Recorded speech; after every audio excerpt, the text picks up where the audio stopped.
ಸಂಜೆ ಹೊತ್ತಲ್ಲಿ ಚೆನ್ನಕೇಶವ ದೇವಾಲಯ ಹೇಗ್ ಕಾಣುತ್ತೆ ಅಂತ ತೋರಿಸ್ತೀನಿ ಬನ್ನಿ. ಬೇಲೂರ ಶಿಲೆಯಲ್ಲಿ ಕೇಶವ ನೆದೆಯಲ್ಲಿ ಶಿಲೆಗಳು ಸಂಗೀತವ ಹಾಡಿದೆ ಅಂತ ಅದ್ಯಾವ ಕವಿ ಹೇಳಿದ್ರೋ ಗೊತ್ತಿಲ್ಲ.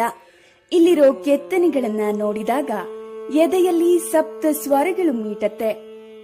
ಯಗಚಿ ನದಿ ದಂಡೆಯ ಮೇಲಿರುವ ಈ ದೇವಾಲಯ ಹೊಯ್ಸಳರ ಅದ್ಭುತ ವಾಸ್ತುಶಿಲ್ಪಕ್ಕೆ ಸಾಕ್ಷಿಯಾಗಿ ನಿಂತಿದೆ. ಸಂಜೆಯ ಪ್ರಖರವಾದ ಸೂರ್ಯನ ರಶ್ಮಿ ದೇವಾಲಯವನ್ನ ಸ್ಪರ್ಶಿಸುವ ದೃಶ್ಯ ವೈಭವದ ಜೊತೆಗೆ ಆ ಹೊತ್ತಿಗೆ ಕಿವಿಗೆ ಇಂಪು ನೀಡುವ MS ಸುಬ್ಬಲಕ್ಷ್ಮಿಯವರ ಸಂಗೀತ ಒಂದು ದೈವಿಕವಾದ ಅನುಭವವನ್ನ ನೀಡುತ್ತೆ. ಚೋಳರ ಮೇಲೆ ಯುದ್ಧವನ್ನ ಗೆದ್ದ ಸವಿ ನೆನಪಿಗಾಗಿ ನಿರ್ಮಾಣವಾದ ಈ ದೇವಾಲಯವನ್ನ ನೋಡಿದ್ರೆ ಹೊಯ್ಸಳರ ದೊರೆ ವಿಷ್ಣುವರ್ಧನ ಅದೆಂತಹ ಕಲಾ ಪೋಷಕನಾಗಿದ್ದ ಎನ್ನುವುದನ್ನ ಸಾರಿ ಸಾರಿ ಹೇಳುತ್ತೆ.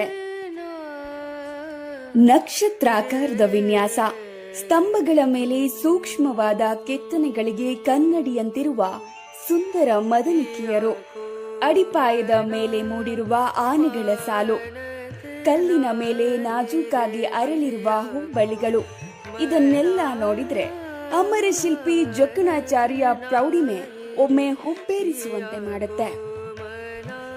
ಚೆನ್ನಕೇಶವ ಸ್ವಾಮಿಯ ವಿಗ್ರಹದ ಸುತ್ತಲಿನ ಪ್ರಭಾವಳಿಗಳು ಮತ್ತು ದ್ವಾರಪಾಲಕರ ಕೆತ್ತನೆಗಳಲ್ಲಿ ದರ್ಪಣದ ಹೊಳಪನ್ನು ಕಾಣಬಹುದು. ಕಲ್ಲನ್ನೇ ಕನ್ನಡಿಯಂತೆ ಕೆತ್ತುವ ಶಕ್ತಿ ಅವರಿಗೆ ಕರಗತವಾಗಿದ್ದೇ ಇಂದಿಗೂ ಒಂದು ಅಚ್ಚರಿಯ ಸಂಗತಿ. ಇನ್ನು ದೇವಾಲಯದ ಆವರಣದಲ್ಲಿ ಗುರುತ್ವಾಕರ್ಷಣೆಗೆ ಸವಾಲೊಡ್ಡುವಂತೆ ನಿಂತಿರುವ ಎತ್ತರದ ಧ್ವಜಸ್ತಂಭ ಜಕ್ಕಣಾಚಾರ್ಯ ಕೌಶಲ್ಯ ಶಿಖರ ಎಂದರೆ ತಪ್ಪೇ ಆಗಲ್ಲ.